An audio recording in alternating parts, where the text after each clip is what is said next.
Guys, good morning. Welcome to my mini vlog. Radhe Radhe.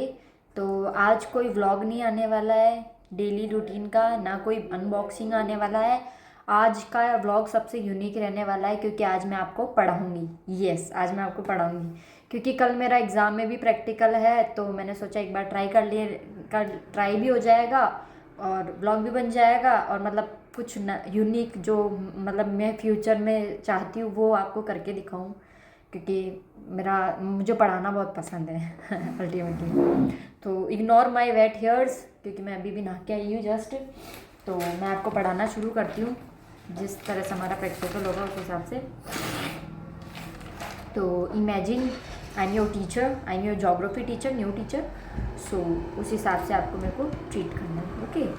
तो सबसे पहले तो मैं आपको कुछ पढ़ाने से पहले कुछ बैठ के पढ़ाते हैं ना, हाँ खड़े खड़े पढ़ाने में पढ़। तो सबसे पहले मैं आपको पढ़ाने से पहले कुछ क्वेश्चन पुटअप करना चाहती हूँ आपसे।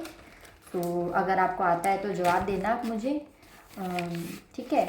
तो फर्स्ट है कि हमारे सौरमंडल के किस ग्रह पर जीवन पाया जाता है, मतलब सोलर सिस्टम या सौरमंडल के कौन से ग्रह पर हम रहते हैं। सो आंसर दीजिए। यस, तो आपका आंसर होगा इमेजिन यू, और आंसर दे रहे हो आप मुझे क्योंकि मैं अकेले हूँ, मैं कुछ कर नहीं सकती हूँ। तो यस, पृथ्वी। गुड। हम कौन से ग्रह पर रहते हैं? पृथ्वी पर, ठीक है। पृथ्वी के कौन से देश में हम रहते हैं? भारत। वेरी गुड, भारत में हम रहते हैं, ठीक है। भारत देश के विभिन्न क्षेत्रों का धरातल कैसा है, मतलब जो भारत देश है उसका जो लैंड फॉर्म है वो कैसी है? तो अलग अलग प्रकार की है इसकी, मैं खुद ही दे देती हूँ आंसर। कहीं पे पहाड़ है, कहीं पे पर्वत है, कहीं पे माउंटेन्स है, ये सारी चीज़ें। कहीं पर्वत, कहीं मैदान, कहीं समुद्र का होना भारत के किस स्वरूप को दर्शाता है? भौतिक स्वरूप को, ठीक है। तो बच्चों, आज हम किसके बारे में पढ़ेंगे? आज हम भारत के विभिन्न भौतिक स्वरूप के बारे में पढ़ेंगे। मैं आपको भारत के विभिन्न भौतिक स्वरूप के बारे में पढ़ाऊंगी। So let's get start. तो सबसे पहले मैं आपको भारत के भौतिक स्वरूप का परिचय बता देती हूँ, इंट्रोडक्शन दे देती हूँ आपको एक। सो भौतिक प्रदेश क्या बोलते हैं, इसके हिसाब से बढ़ाना पड़ेगा, इसलिए याद करना पड़ेगा मुझे। देखो, भौतिक स्वरूप का तात्पर्य क्या होता है? भौतिक स्वरूप का तात्पर्य होता है कि मतलब सबसे पहले हमारे क्वेश्चन माइंड में यही डाउट आना चाहिए कि भौतिक स्वरूप क्या होते हैं। तो भौतिक स्वरूप किसी भी देश, किसी भी स्टेट या किसी भी गांव, किसी भी देश में जो ज़मीन होती है ना, जो धरातल होती है, उसको भौतिक स्वरूप में हम बोलते हैं। तो भारत के भौतिक स्वरूप के बारे में मैं आपको इंट्रोडक्शन देती हूँ, परिचय देती हूँ। भारत का भौतिक स्वरूप विभिन्न प्रकार का है।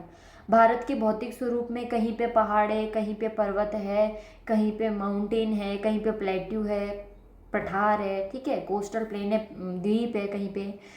तो मेनली जो भारत की भौतिक स्वरूप है उनको 6 भागों में डिवाइड किया गया है, 6 पार्ट में डिवाइड किया गया है, विभाजित किया गया है। नंबर 1 पर्वतीय पार्ट, पर्वतीय प्रदेश, ठीक है, जिसमें हमारे हिमालय माउंटेन्स वगैरह आ जाते हैं। नंबर 2 मैदानी प्रदेश, जिसमें हमारे उत्तर प्रदेश राजस्थान वाले स्टेट आ जाते हैं। नंबर 3 हमारा थार डेजर्ट या मरुस्थलीय प्रदेश, ठीक है। नंबर 4 प्रायद्वीपीय पठार। नंबर 5 समुद्र के तटीय वाला प्रदेश जो है वो। एंड नंबर 6 लास्ट द्वीप समूह, जो हमारे अंडमान और निकोबार और लक्षद्वीप आइलैंड है वो द्वीप समूह। तो ये भारत के विभिन्न 6 भौतिक स्वरूप हैं। तो मैं आपको अब इन भौतिक स्वरूप का एक बहुत मतलब मैं आपको मॉडल के थ्रू इनको समझाती हूँ। वेट। सो ये हमारा मॉडल है, ठीक है। मैंने जो आपको बताया वो भी इसमें आपको बताऊंगी। तो आप देख सकते हो ये पूरा भारत है हमारा। तो भारत के विभिन्न भौतिक स्वरूप को मैंने इस मॉडल में दर्शाया गया है, देख सकते हो आप। तो भारत के मैंने आपको बताया कि भारत के भौतिक स्वरूप को कितने भागों में डिवाइड किया गया है? 6, ठीक है, 6 भागों में डिवाइड किया है। 6 में से नंबर 1 कौन सा है हमारा? उत्तरीय पर्वतीय क्षेत्र, जिसमें हमारे हिमालय माउंटेन्स आते हैं और भी कई बड़ी बड़ी ऊंची चोटियाँ आती है, ठीक है। उसके बाद नंबर 2 हमारा मैदानी प्रदेश भारत का। ये जो भी आप देख रहे हो ना, ये पेड़ पौधे ये लगे हुए, ये मैदानी प्रदेश है भारत का। अब क्योंकि मैदानी प्रदेश है तो आगे हम विस्तार से इनके बारे में पढ़ेंगे, अभी मैं सिर्फ आपको इंट्रोडक्शन दे रही हूँ, ठीक है। नंबर 3 पे हमारा आता है मरुस्थल प्रदेश, मरुस्थलीय भाग, भारत का मरुस्थलीय भाग देख सकते हो आप, ये पूरा भारत का मरुस्थलीय। तो 3 हो गए ये, 1 2 3। ठीक है, वापस बता देती हूँ मैं आपको। पर्वतीय क्षेत्र, मैदानी प्रदेश, मरुस्थलीय भाग, मरुस्थल प्रदेश। ठीक है, उसके बाद नंबर 5 पे हम ले लेते हैं। ये जो आप देख रहे हो ऑरेंज कलर का हिस्सा जो उठा हुआ है, ये पठारी क्षेत्र है भारत का। इसको भारत का प्रायद्वीपीय पठार बोलते हैं। ठीक है, उसके बाद आप ये जो किनारे किनारे पे देख सकते हो समुद्र के तटीय, इसको बोलते हैं हम तटीय प्रदेश। भारत का तटीय प्रदेश आप यहाँ देख सकते हो इनके नाम। और लास्ट ये जो है 6ठे नंबर पे, ये है द्वीप समूह, भारत के द्वीप समूह। तो ये भारत के विभिन्न 6 क्या है भौतिक स्वरूप है जिनके बारे में मैंने आपको बताया है। ठीक है, किसी को भी कोई डाउट हो तो यहाँ पे तो मैं यही बोल सकती हूँ कि कमेंट करके मुझे पूछ लेना। फ़ोन आ रहा है, वीडियो को पॉज करना पड़ेगा। सॉरी बच्चों डिस्टर्बेंस के लिए। तो मैंने आपको भारत के विभिन्न 6 भौतिक स्वरूप के बारे में उनका नाम बताया।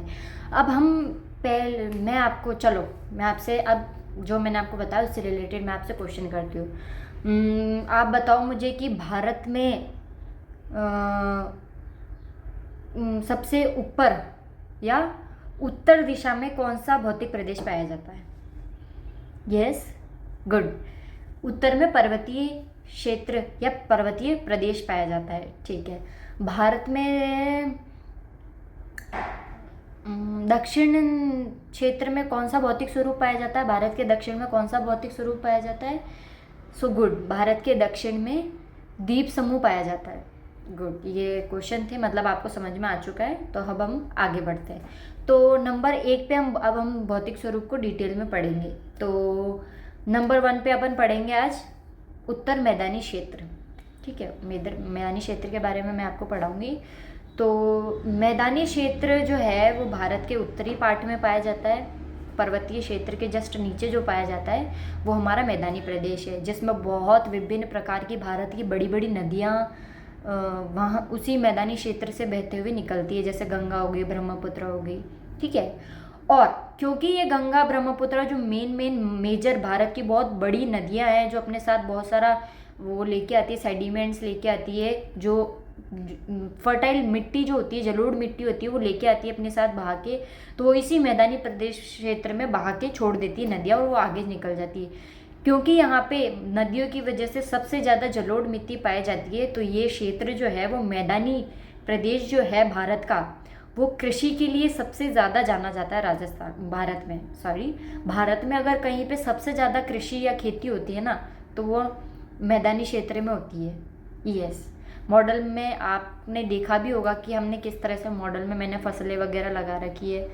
ठीक है, अब क्योंकि ये जो सबसे ज़्यादा जलोढ़ मिट्टी के कारण सबसे ज़्यादा कृषि यहाँ पे होती है, तो भारत के मैदानी क्षेत्र को एक और नाम से जाना जाता है बच्चों। किस नाम से? भारत का अन्न भंडार भी बोला जाता है मैदानी क्षेत्र को। तो ये मैदानी क्षेत्र के बारे में हमने पढ़ा, तो आई होप आपको समझ में आ गया होगा। अब आप मुझे बताओ कि मैं आपसे क्वेश्चन पूछती हूँ, इससे पता चल जाएगा कि आपको आया या नहीं आया। ठीक है, तो अच्छा बच्चों मुझे बताओ कि भारत के मैदानी प्रदेश को और किस नाम से जाना जाता है? यस, गुड, भारत का अन्न भंडार भी कहा जाता है। बस बहुत है, इनफ है। हाँ, यहाँ पे किस तरह की मिट्टी पाई जाती है? जलोढ़ मिट्टी पाई जाती है। गुड, ठीक है। ये अब हम एक और प्रदेश की तरफ बढ़ते हैं, तो उससे पहले मैं आपको एक चार्ट के थ्रू मैदानी प्रदेश को और डिटेल में समझा देती हूँ। वेट,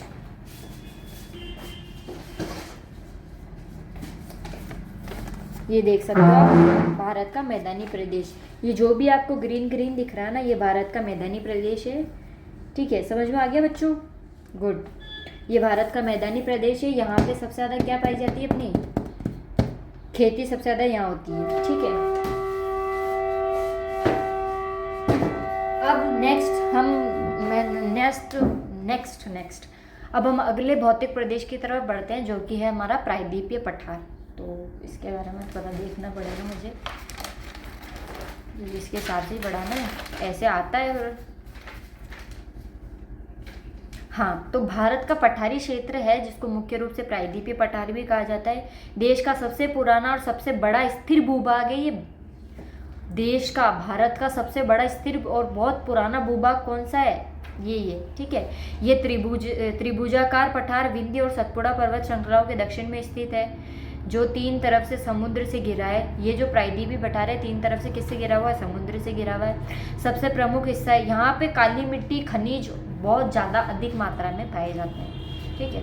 तो अब ये प्रायद्वीपीय पठार था। प्रायद्वीपीय पठार का चार्ट मैंने अभी बनाया नहीं है, तो मैं आपको बाद में कभी दिखाऊंगी बच्चों, ऐसा नहीं बोल सकती हूँ, मेरे को कॉलेज में बना के लेके जाना पड़ेगा। तो चलो अब मुझे बताओ, भारत